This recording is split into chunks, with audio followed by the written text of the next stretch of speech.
शीबा बानो हत्याकांड मामले में उच्च स्तरीय जांच की मांग करते हुए सपा नेताओं ने सौंपा ज्ञापन।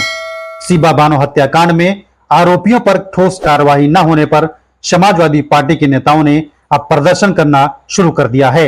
वहीं सपा नेता राम हर्ष यादव ने कहा कि इन आरोपियों के घर पर कब चलेगा बाबा का बुलडोजर।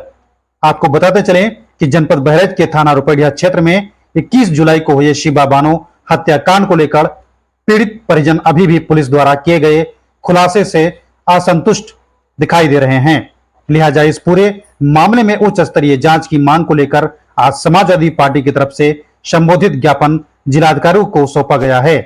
ज्ञापन के माध्यम से सपा नेताओं ने आरोप लगाया कि शीबा बानो हत्याकांड में 2 आरोपियों को गिरफ्तार कर जेल भेजकर पुलिस ने केवल खाना पूर्ति की है। इन आरोपियों के घर पर बुलडोजर क्यों नहीं चलवाया गया। सपा जिलाध्यक्ष राम हर्ष यादव ने कहा कि जिस मामले में एफआईआर दर्ज होनी चाहिए उस मामले में पुलिस ने गुमशुदगी दर्ज की, इसीलिए इतनी बड़ी जघन हत्याकांड हो गई।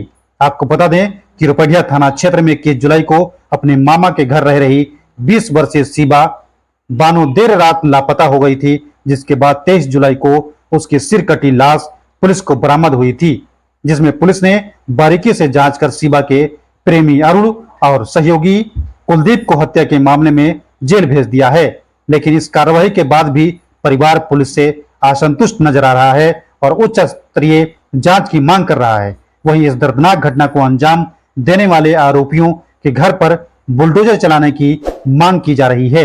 हालांकि पुलिस ने दोनों आरोपियों को गिरफ्तार कर विभिन्न धाराओं में मुकदमा दर्ज करते हुए जेल भेज दिया है।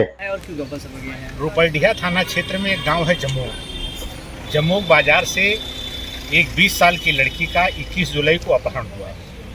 सुबह ही उसके परिजन थाना रुपैया गए और नामजद तहरीर दिया कि अरुण सैनी नाम के आदमी ने हमारी भांजी का अपहरण किया है। पुलिस वालों ने उसको पकड़ा और शाम को छोड़ दिया। उसकी एफआईआर लिखने के बजाय उसमें गुमशुदगी की रिपोर्ट दर्ज करी गई और 23 तारीख को उसकी लाश, सरकटी हुई लाश जिसका सर गायब था, वो नानपारा थाना क्षेत्र में मिली। तो इस तरीके से जघन्य अपराधों की भी एफआईआर थानों में नहीं दर्ज होती है और बलात्कार, हत्या जैसे मामले, महिला अपराध जिले में चरम सीमा पर है। इसी के विरोध में समाजवादी पार्टी ने उस पीड़ित परिवार को न्याय देने के लिए और शिथिल कार्यवाही के लिए पुलिस अधिकारियों को दंडित करने के लिए आज जिलाधिकारी महोदय को ज्ञापन दिया है। योगी सरकार बलात्कारियों के घर को बुलडोजर चलाती है, क्या बुलडोजर की मांग करेंगे आप? बुलडोजर कहीं से भी कानून और संविधान के अनुरूप नहीं है। ये तो जोगी जी अपने विरोधियों को और एक परसेप्शन देने के लिए, चूंकि अयोध्या भी हारे हैं, अंबेडकर नगर भी हारे हैं, तो और चुनाव वहाँ उपचुनाव होना है, इसलिए एक परसेप्शन देने के लिए योगी जी से मैं मांग करता हूं कि जितनी भी बहन बेटियों के साथ बलात्कार हुआ, सबके घर क्यों नहीं जाते, सबके यहाँ बुलडोजर क्यों नहीं चलाते।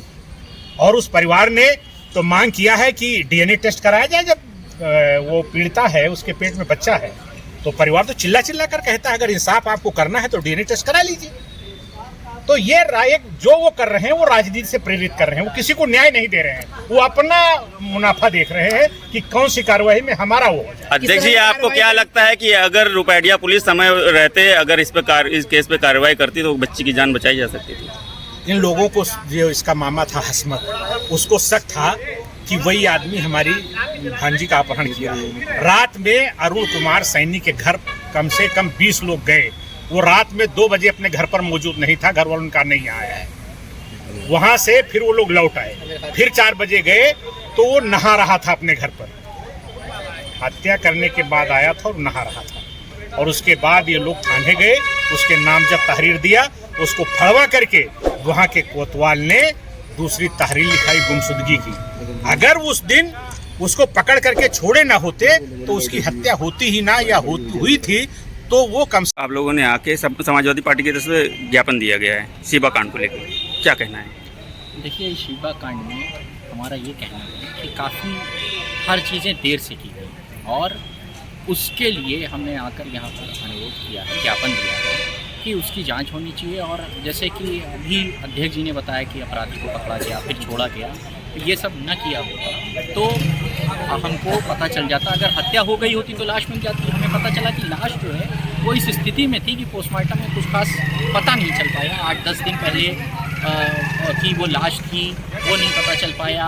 परिवार को शायद डेड बॉडी भी नहीं दी गई है, उसका सर और उसका हाथ नहीं मिला है। इतना जघन्य अपराध। और एक बात, अगर कोई महिला कई दिनों तक घर से बाहर थी तो सामूहिक बलात्कार की संभावना से इनकार नहीं किया जा सकता। और क्या इन चीज़ों की पुष्टि हुई नहीं हुई? जिन लोगों को गिरफ्तार किया गया, परिवार का कहना है और लोग इन्वॉल्व थे। परिवार का ये भी कहना है कि उनकी शिकायत को नहीं सुना गया। इन सब बातों को लेकर उस दिन माता प्रसाद पांडे जी जब आए थे, नेता प्रतिपक्ष, उनसे भी पीड़ित परिवार मिला था। उनके आदेश पर और पार्टी के आदेश पर आज हम लोग आए थे और जिला अधिकारी महोदय को ज्ञापन दिया है कि इसमें उचित कार्रवाई की जाए और जो दंडित लोग हैं, जो परिवार की तहरीर है, उसको प्राथमिकता देते हुए, क्योंकि तहरीर की प्राथमिकता होती है कार्रवाई की। पीड़ित परिवार का आरोप है कि पहले नामजद तहरीर दी जाती है, उसके बाद से गुमशुदगी की तहरीर उनसे लिखवाई जाती है। यही तो बात है, ये तो एक नॉर्मल हो चुका है आजकल कोतवाली में। आप किसी भी 10 पीड़ितों से मिलिए, उसमें वो ये नहीं कि वो हिंदू या मुसलमान है, वो कहेगा कि हमसे दूसरी तहरीर ली गई, पहली वाली तहरीर फड़वा दी। तो ये तो एक नई समस्या उत्तर प्रदेश में, जिनमें बताते हैं कि यहाँ लॉ एंड ऑर्डर बड़ा मजबूत है, जिसमें अभी लखीमपुर में एक विधायक की, पूर्व विधायक की पत्नी के गले की चेन अभी 15 दिन पहले एक आदमी लेके भाग गया। यहाँ तो अमित शाह कहते थे कि रात में 12 बजे 10 किलो गहना पहन के औरतों